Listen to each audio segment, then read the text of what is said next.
Although one of the goals of clinical guideline development is to aid the clinician, aid the provider with information to help make important treatment decisions for the person they're treating, whether or not the clinical treatment guidelines apply to migraine or other painful disorders.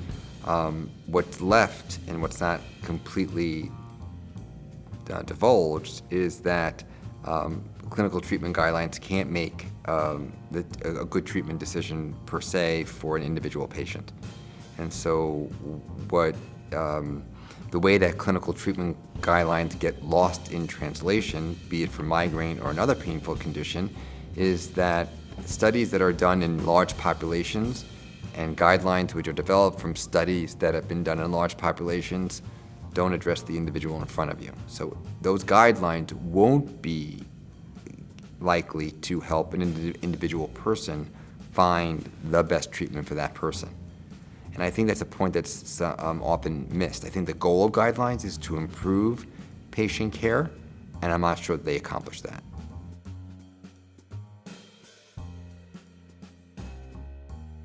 Well, the other important point in considering is that the way that guidelines have traditionally been developed is to assign a higher level of evidence and importance to those pieces of research, published studies that have been done in a more randomized, placebo-controlled, specific manner.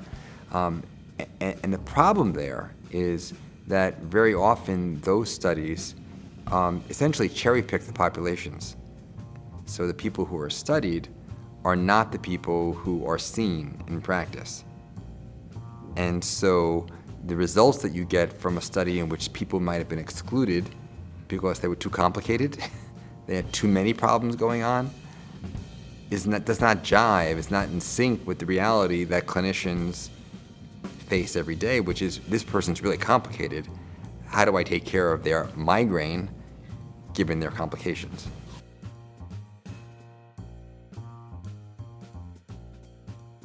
It certainly is important to be aware of best available published studies, and if guidelines help to provide the best available data in a synopsized, guided form to give recommendations,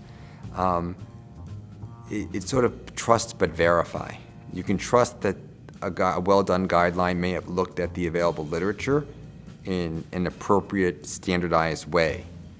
But you, in your office-based practices, wherever you're taking care of people, need to verify that those findings actually make sense. And very often, just because, let's say, a medication is considered first line for a particular condition like migraine, it doesn't mean that it's going to be helpful. And you're going to verify that in your practice. You're going to verify. And it's not, so a guideline can't tell you what exactly a person's going to experience when they're exposed to that treatment. And I think that means we still need to keep in mind the clinical judgment and the skills that we have as clinicians to help a person as well as possible.